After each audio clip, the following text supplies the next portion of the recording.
What's up everyone, I'm Skratch, welcome to the channel. This is another Raid Shadow Legends video. It's been a while since we made a video like this, guys. We're gonna talk about the top 10 best nukers in the current meta, and some of these heroes, they were always good, right? But they've seen a rise to power since Live Arena and of course other gear sets, other champions coming to the game, and now they're definitely more powerful than before, and I'm gonna explain you how are these champions being used, and of course give you a couple of ideas on how to build them. We're gonna start with the most OP champion that we have at the moment as a nuker, and that's gonna be no one else but Taras. Now, he is very strong alone. With Marichka, he becomes even more powerful. It's crazy to see that he has over 1000 reviews, guys, because not everybody reviews a champion. Now, you're gonna want to build this champion in Savage. I've seen during Platinum Arena Reset, some people are building Taras in Stone Skin. I don't think you're getting much value out of the champion like that. True, it is a bit harder to kill. It takes you a bit longer to kill. But you know what? I don't think that Taras in Stone Skin is the right thing. Now, it does matter what other champions you have in your team. And I've seen people building him either super fast, like 250 plus speed, either building him slow. Now, initially, when they released the couple, I actually built my Taras slow with triple reaction. I had him at around, 130, 140 speed.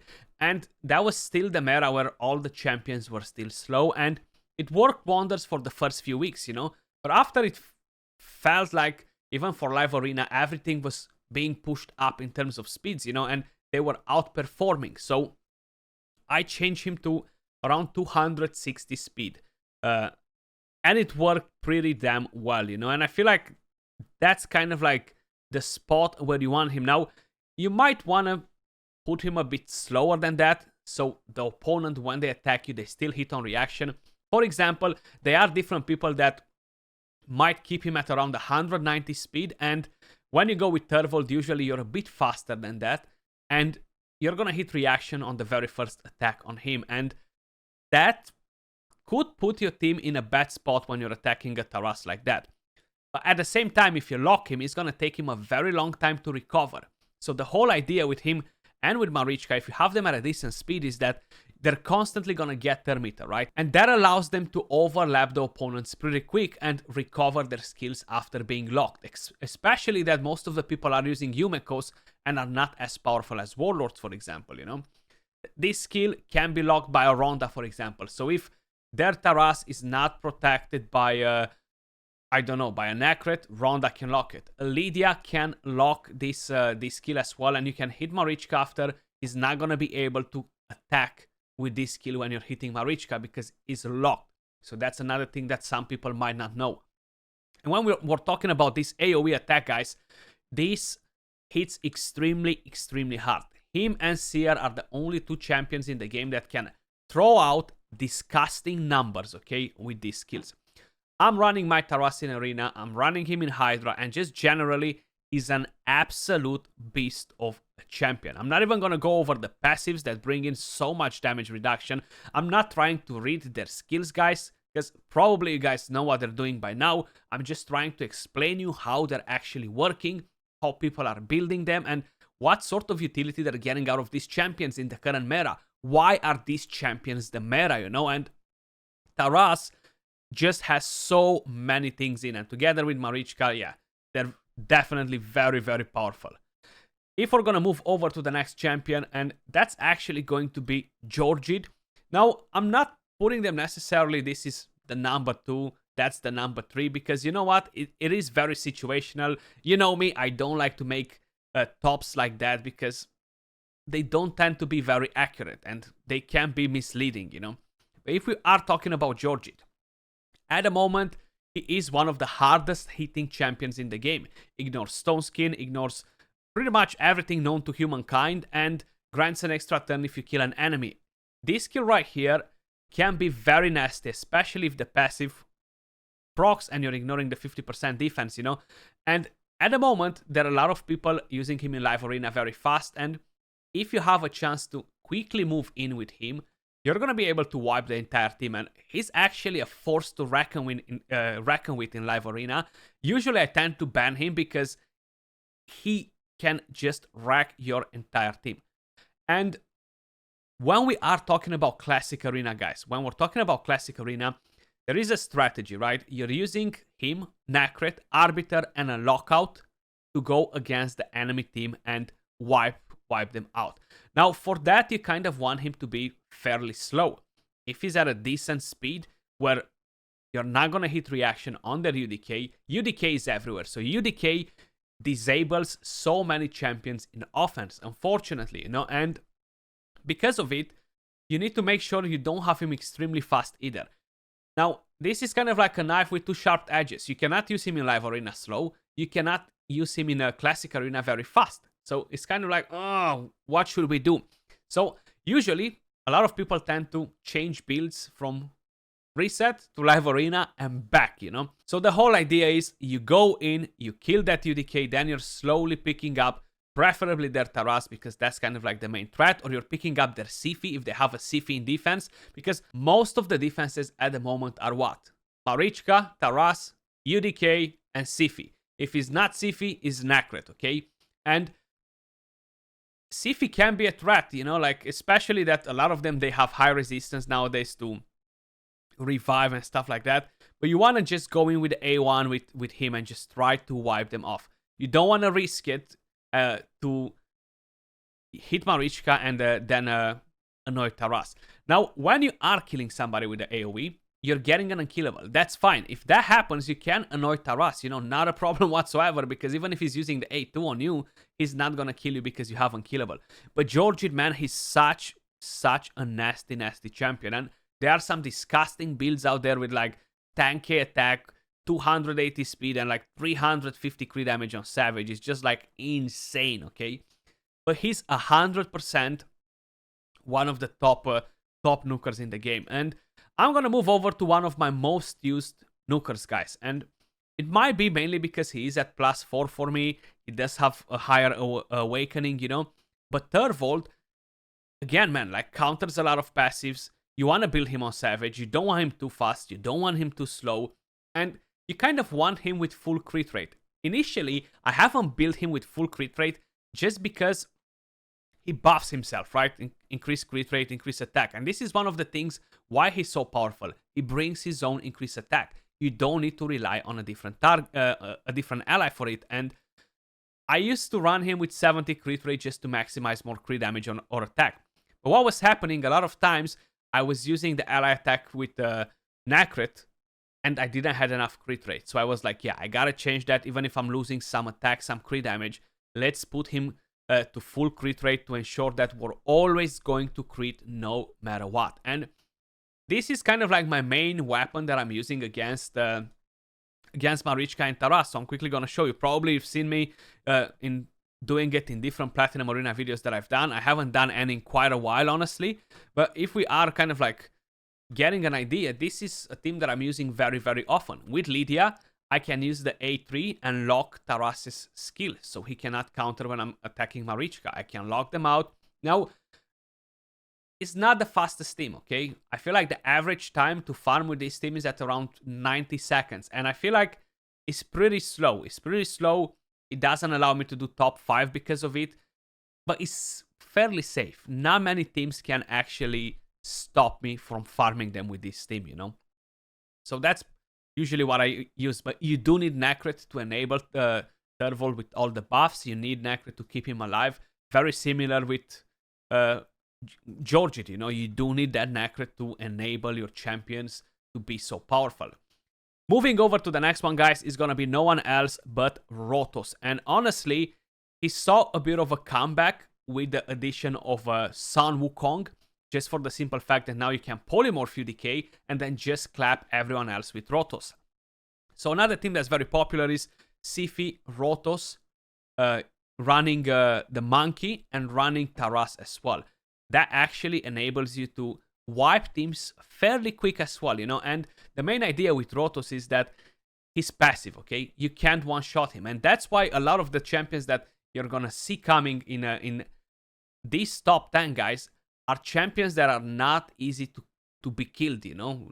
It's not all about damage anymore. I mean, damage is very important, but you want to make sure they're not easily dying, you know? So when you're going against the Marichka and Taras with Rotos, probably you've seen I've done it in a different video, and I showed you that this team is going to be the most popular one, and that was with Son Wukong.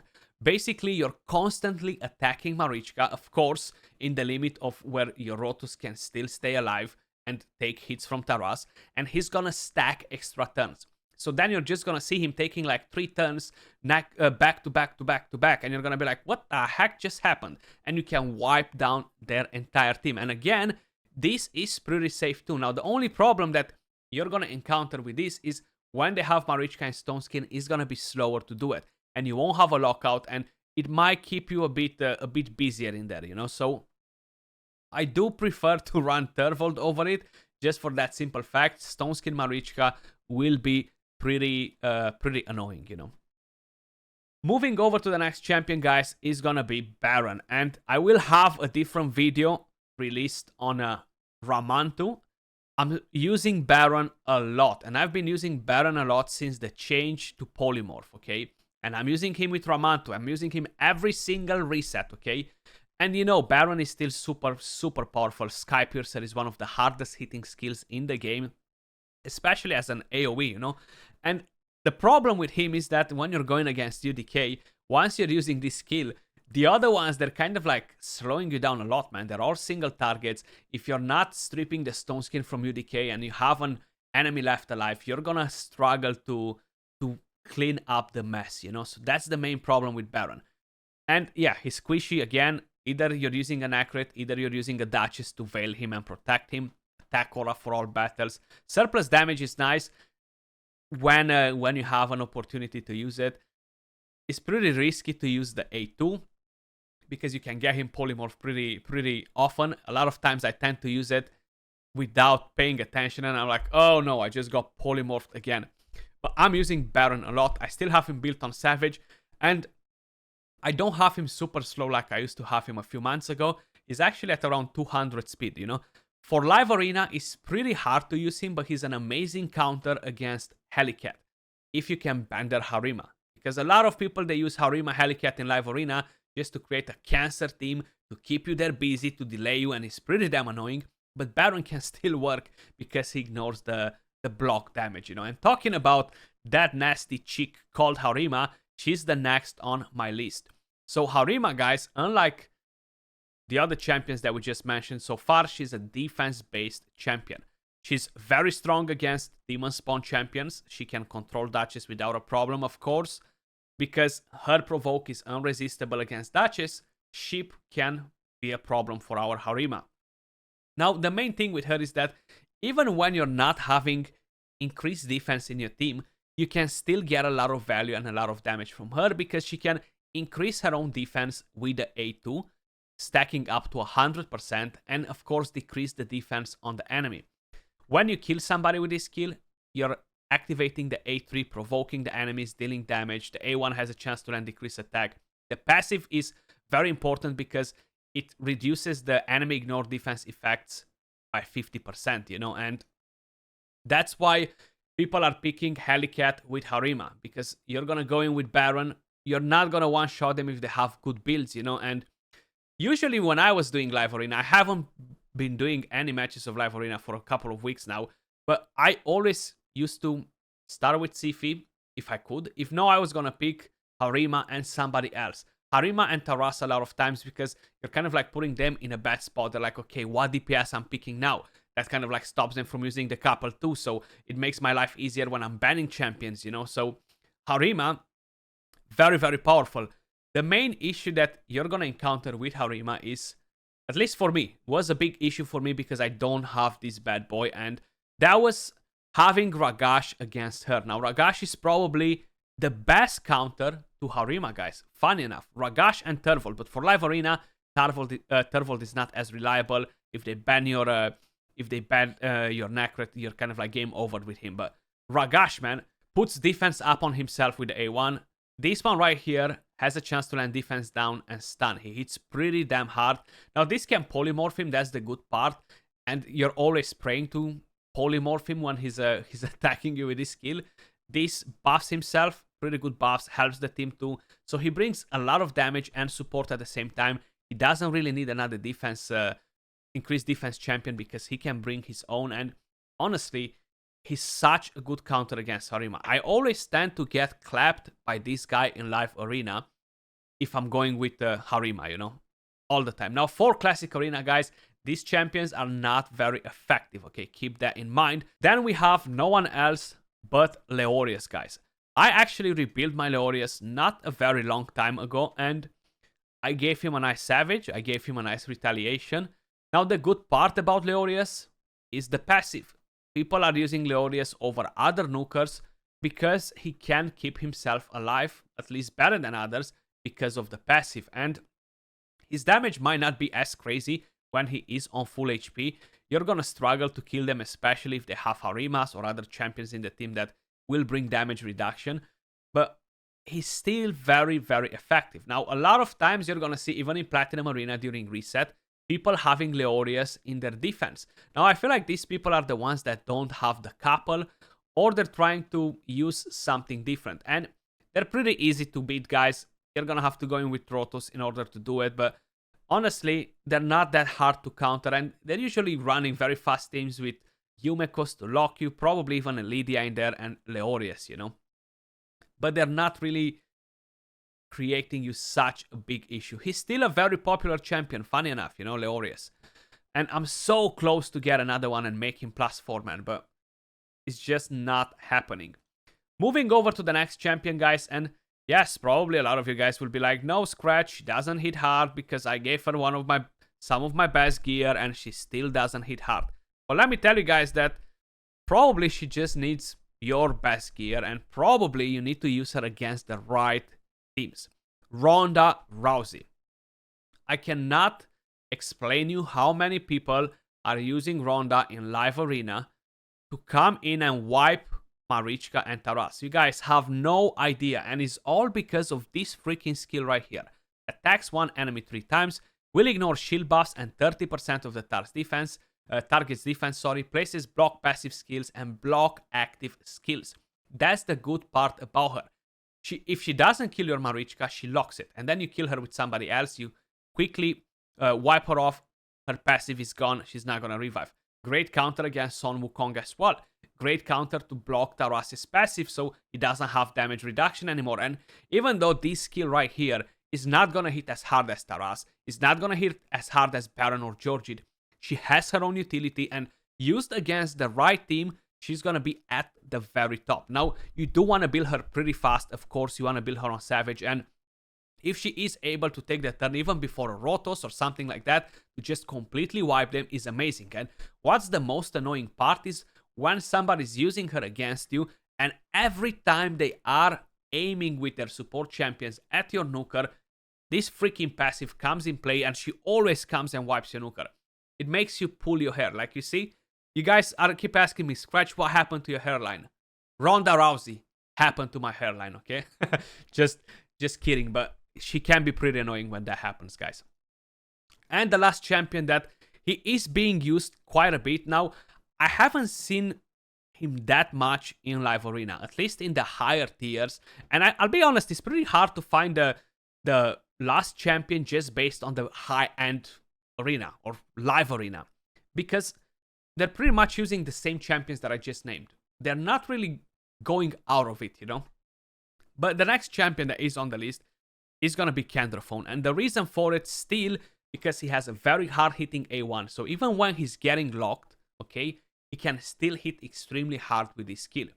The passive, which tries to keep him alive in a way or another, you know, like, even if he's not necessarily kept alive and he doesn't survive every single hit, he does have a lot of damage reduction from it, and is very, very helpful to have him up and running. Even in Classic Arena, he's still a very, very solid champion, you know. The main problem with him is the same problem that we always had. Affinity against Spirit champions, you know. And I don't think it's a good idea to have him built on Swift Parry like we had him 2 years ago. That meta is gone, guys. A lot of times I'm still encountering champions on Swift Parry and I'm like, they're so easily countered. They're so weak sauce on Swift Parry now. Like, Swift Parry is really a weak sauce now. I'll be honest. You're losing damage. You could have him on Savage. You could have him on Savage and really get a lot of value out of it like that, because when he hits, he's gonna wipe you off. Now with the Swift Parry, you have a 50% chance to keep him alive, and his damage is basically being handicapped because of it, you know? So keep that in mind as well, guys. His attack aura is still awesome. He buffs himself, which is another thing that puts him at the top. But this is the top 10 current Nukers in this newish meta, guys, that we have going on at the moment. Let me know if you think that I missed anyone. I don't think that champions like, what's his name? The one that we got from Live Arena makes it, you know, like, he's just not strong enough. Quintus. And we have the new addition, which is the Sacred Order. He's just too weak to stand a chance in the current meta. Vitreous, very low multipliers. And it's the same with the mythical champions, man. Like, they are interesting, but you know what? They're not hitting hard enough to compete with any of these 10 champions that I just named you. And that was it for the video. Appreciate every single one of you guys watching. Much love, and I'll catch you all soon in the next video. Peace.